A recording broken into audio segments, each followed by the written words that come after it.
Sila tengok ini video habis. Saya ada tunjuk cara connection, cara pakai, dan paling penting ada ajar macam mana PM customer service.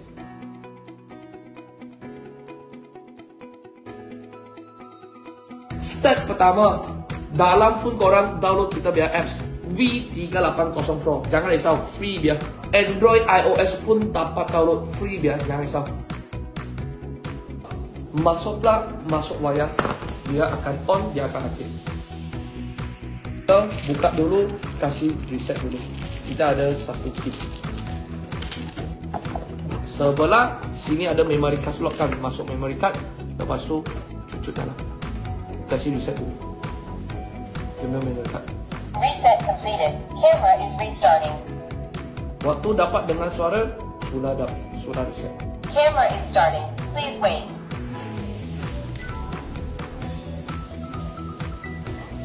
Bluetooth is ready. Please scan the QR code on the camera and wait for the connection. Memory chips dekat atas masuk ke dalam.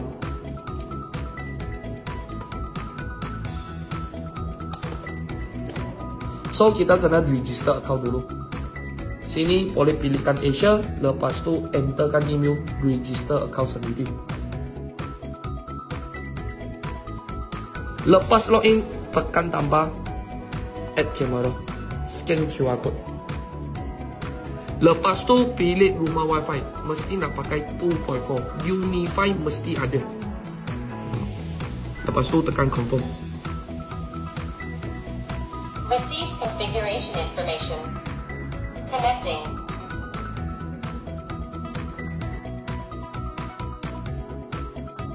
Nampakkan dia punya nombor kan. Lepas tu kita connectkan CCTV sama. Hotspot is connected. Please return to the app to complete the network configuration. Lepas itu masuk apps, connect sekali, tekan add camera.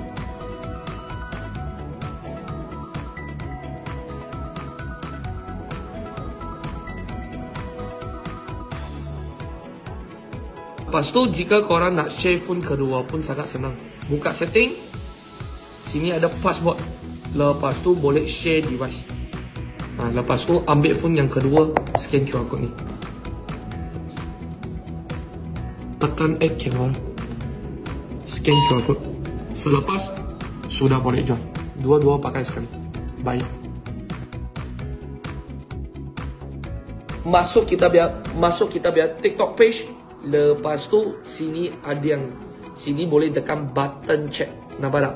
Tekan ini button check, boleh terus PM dengan kita. Setiap Isnin sampai Jumaat, customer service kita kerja pukul 9 sampai pukul 6. Okay, dia akan reply apa-apa yang problem. So kalau yang ada apa tak faham lagi, jangan lupa PM kita.